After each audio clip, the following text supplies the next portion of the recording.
மற்றொரு அண்மை செய்தியை பார்க்கலாம்.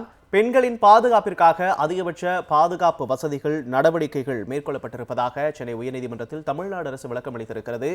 தமிழ்நாடு முழுவதும் சுமார் 2028 பெண்கள் தங்கும் விடுதி சமூக நலத்துறையால் அமைக்கப்பட்டிருப்பதாகவும் தமிழ்நாடு அரசு தெரிவித்திருக்கிறது. இது பற்றிய முழு விவரங்களை நமது செய்தியாளர் ராம்ஜியிடம் கேட்டு பெறலாம். வணக்கம் ராம்ஜி, இது பற்றிய கூடுதல் விவரங்களை பதிவு பண்ணலாம். தமிழ்நாட்டில் பெண்களின் பாதுகாப்பிற்காக அதிகபட்ச பாதுகாப்பு வசதிகள் நடவடிக்கை மேற்கொள்ளப்பட்டு வருவதாக சென்னை உயர்நீதிமன்றத்தில் தமிழ்நாடு அரசு சார்பாக அறிக்கை தாக்கல் செய்யப்பட்டது. இது தொடர்பாக உயர்நீதிமன்றத்தில் பெண் வழக்கறிஞர் சார்பாக ஒரு பொதுநல வழக்கு தாக்கல் செய்யப்பட்டது. அதுல பெண்கள் பாதுகாப்பு குறித்தான ஒரு கோரிக்கையும் வைக்கப்பட்டது.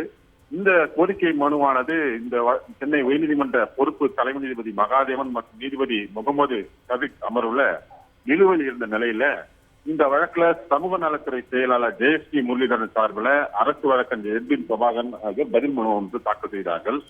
அதுல தமிழ்நாடு முழுவதும் சுமார் 2028 பெண்கள் தங்கும் விடுதி சமூக நலத்துறையால் அமைக்கப்பட்டு அதில் 1,07,594 பெண்களுக்கு பாதுகாப்பான இருப்பிடம் வழங்கப்பட்டுள்ளதாக குறிப்பிட்டிருக்காங்க. மேலும் கோவை, திருச்சி, மதுரை உள்ளிட்ட மாவட்டங்கள்ல வேலை பார்க்கும் பெண்களுக்காக அமைக்கப்பட்ட 11 மையங்கள்ல 500க்கும் மேற்பட்ட தங்கியிருப்பதாகவும் பெண் விடுதியில ஒரு நாள், ஒரு வாரம், இல்லை மாதம் முழுவதும் தங்குவதற்கு என்று பல்வேறு வசதிகள் ஏற்பாடுகள் செய்யப்பட்டிருப்பதாகவும் சிசிடிவி பாதுகாப்பு உள்ளிட்ட பல்வேறு பாதுகாப்பு வசதிகளும்